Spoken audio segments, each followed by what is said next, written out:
Que o nazismo produziu monstros, disso não há dúvidas, mas você sabia que por trás de cada um desses monstros havia também uma mulher? É como o cinema e a música eternizaram. Os brutos também amam. Mas o que aconteceu com essas princesas nazistas? Que bom que estamos juntos para conhecermos essas mulheres que se dedicaram a satisfazer os desejos dos maiores nomes do Partido Nacional Socialista dos Trabalhadores Alemães, mais conhecido como Partido Nazista. Espero que esteja tudo bem com você? Margaret Boden casou-se com o chefe da SS, Heinrich Himmler, quando passou a usar o seu sobrenome. Para ele, a enfermeira loira de olhos azuis correspondia perfeitamente à mulher ideal. Por influência do marido, Margaret tornou-se antissemita e passou a criticar severamente comunistas e maçons. No final da Segunda Guerra, ela supervisionou os hospitais da Cruz Vermelha Alemã, mas se dedicou bastante aos filhos e às tarefas domésticas. Ela também passou a cuidar dos negócios da família, sem sucesso. Quando o marido se tornou coronel da Cruz Vermelha Alemã, os encontros do casal tornaram-se raros. A última vez que viu Himmler foi em abril de 45, quando ele também teve a chance de reencontrar a filha primogênita, Gudrun Emma. Heinrich tirou a própria vida com uma cápsula de cianeto de potássio logo depois. Enquanto estava sob custódia britânica, Margaret foi indiciada e passaria por um processo de desnazificação. Seu advogado conseguiu fazer com que ela não fosse responsabilizada pelos crimes do marido. Morando com a filha em Munique, Margaret morreu aos 74 anos em agosto de 67, sem qualquer arrependimento. Gerda Bormann, nascida em outubro de 1909 em Constança, foi esposa de Martin Bormann, político do Partido Nazista e secretário particular de Adolf Hitler. O casal teve 10 filhos. Um deles, Volker, faleceu aos 3 anos de idade. Hitler foi padrinho do filho mais velho do casal, Adolf Bormann. Submissa, Gerda sempre apoiou o marido. Ela afirmava que apenas uma ordem social radicalmente nova poderia ajudar o nacional-socialismo e defendia o direito de poligamia masculina e era antissemita assumida. Pouco antes da queda do Terceiro Reich, como era chamado o regime totalitário fascista de Hitler, Gerda fugiu para Tirol do Sul, na Itália, enquanto seu marido ficou no bunker em Berlim. Após algumas semanas, ela foi diagnosticada com câncer abdominal. Gerda faleceu em março de 46 por envenenamento de mercúrio decorrente da quimioterapia. Ilse Hess nasceu em junho de 1900. Ela foi esposa de Rudolf Hess, um dos políticos mais conhecidos do Partido Nazista e vice de Hitler. Rudolf não queria se casar, mas quando ela o apresentou ao Führer, acabou aceitando a moça. Hitler apadrinhou o único filho do casal, Wolf Rüdiger. Seu relacionamento com Hess nunca foi dos melhores. Ela vivia infeliz, pois ele se recusava frequentemente a manter relações com sua esposa. Nazista convicta, Ilse integrou o partido entre 21 e 1925. Foi fiel a Hitler até o dia da sua morte e tornou-se bastante conhecida pelos livros que escreveu entre 1955 e 71. Em 37, Rudolf fugiu para a Escócia, deixando esposa e filho para trás. Como todas as esposas dos criminosos de guerra condenados e executados durante os julgamentos de Nuremberg, Ilse foi presa e transferida para o campo de internação de Augsburg, em junho de 1947. Foi libertada em março de 48 e se estabeleceu em Aargau até a sua morte em 95. Lina Heydrich casou-se com Reinhard Heydrich em 31. Ela era afiliada ao Partido Nazista desde 29 e foi por meio dele que conheceu seu marido. Reinhard tornou-se membro da SS por intermédio de Lina, que ignorou o cancelamento de uma entrevista já marcada para ele e, mesmo assim, o enviou para Munique para conversar com Heinrich Himmler. O chefe da SS impressionou-se tanto com o rapaz que acabou contratando-o como chefe do Escritório Central de Segurança do Reich. O casal teve 4 filhos. A última delas, Martin, nasceu em julho de 42, logo após a morte de Heinrich. Ele foi considerado um dos mais temidos membros da elite nazista. Reinhard Heydrich morreu em junho de 42, capturado numa emboscada quando viajava para se encontrar com Hitler. O filho mais velho do casal, Klaus Heydrich, morreu em outubro de 43 aos 10 anos de idade, vítima de atropelamento enquanto pedalava com seu irmão Heider, de 9. Ambos estavam em suas bicicletas e, como o portão da mansão estava aberto, Klaus saiu para a rua, no mesmo momento em que um pequeno caminhão passava. Lina exigiu que matassem o motorista, porém, a investigação concluiu que ele não teve culpa. Após o fim da guerra, ela foi inocentada durante o processo de desnazificação.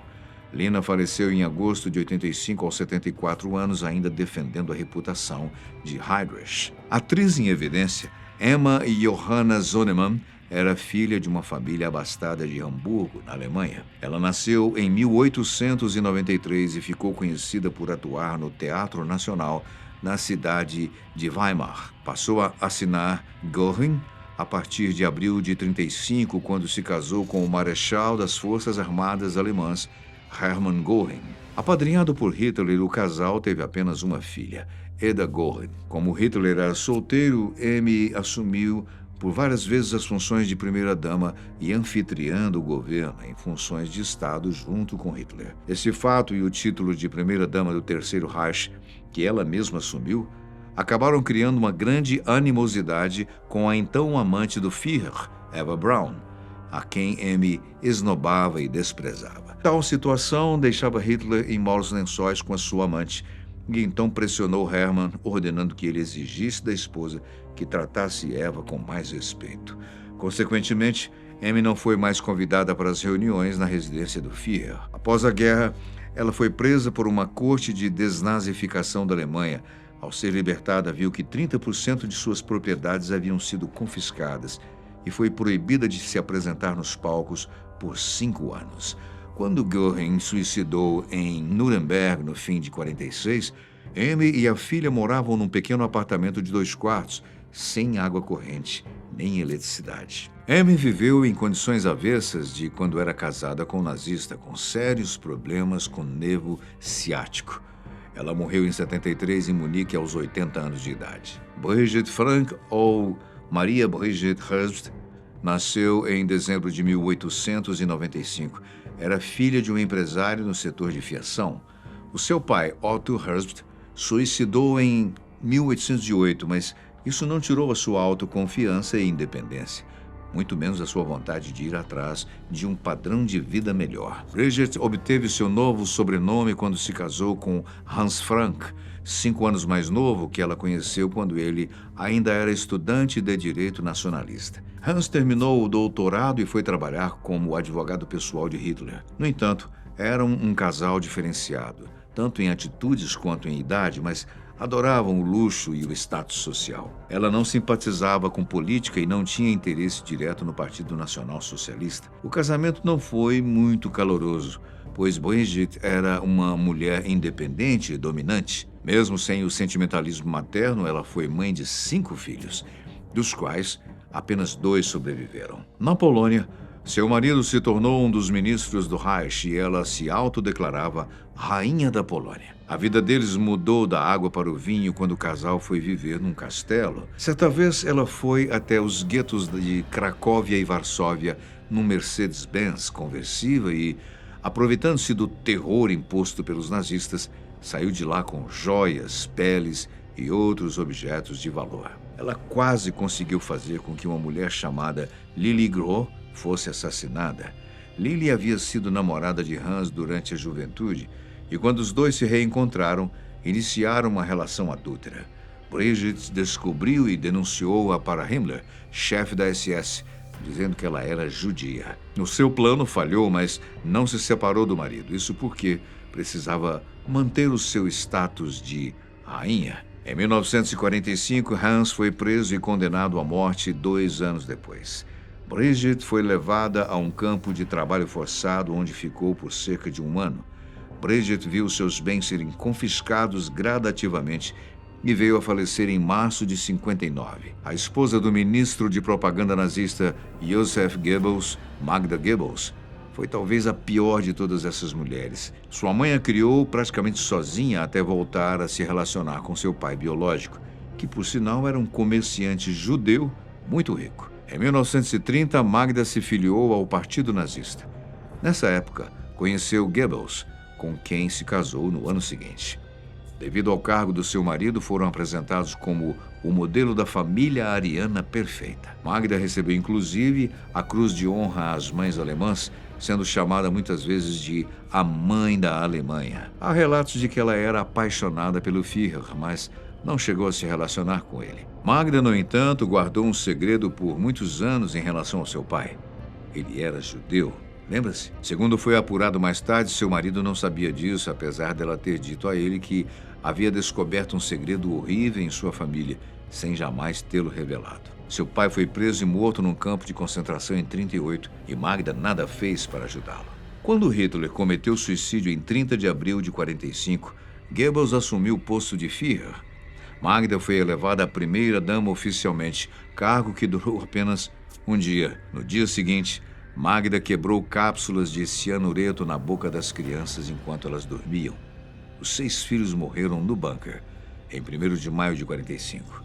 Em seguida, o casal também cometeu suicídio no mesmo local. Como se sabe, Adolf Hitler era solteiro e manteve em segredo um relacionamento íntimo com sua secretária particular, Eva Braun. O casal manteve essa relação por muitos anos, desde que se conheceram em Munique, quando ela tinha apenas 17 anos, e trabalhava como modelo para um fotógrafo pessoal do Führer. Eva também era fotógrafa e várias fotos de filmes coloridos com Führer que sobreviveram àquela época foram feitos por ela. Embora não aparecessem juntos em eventos públicos até meados de 44, Eva era tida como figura-chave no círculo social íntimo de Hitler. A maneira pela qual começaram o romance foi inusitada. Hitler havia morado com Geli Haubel, filha de sua meio-irmã, no apartamento. Em setembro de 1931, Geli foi encontrada morta no apartamento, com um tiro na testa e a arma de Hitler estava ao lado dela. O caso foi considerado suicídio. Eva tinha bastante influência sobre Hitler. Ela foi como uma conselheira e confidente durante os anos que ficaram juntos. Os dois se casaram num bunker em abril de 45, enquanto se escondiam dos aliados na invasão à Alemanha. Como testemunhas estavam presentes Joseph Goebbels e Martin Bormann. Em seguida, Hitler teve um modesto café da manhã com a esposa, agora com o nome de Eva Hitler. Por volta de 15h30, seus corpos foram encontrados num pequeno sofá. Eva tinha mordido uma cápsula de cianeto e Hitler atirado contra a própria têmpora. Os corpos foram levados para o lado de fora e então queimados. Eva Braun tinha apenas 33 anos de idade. E então, o que você achou dessa extensa história das princesas nazistas? Qual delas te surpreendeu mais? Regimes totalitários devem ser evitados. Sempre.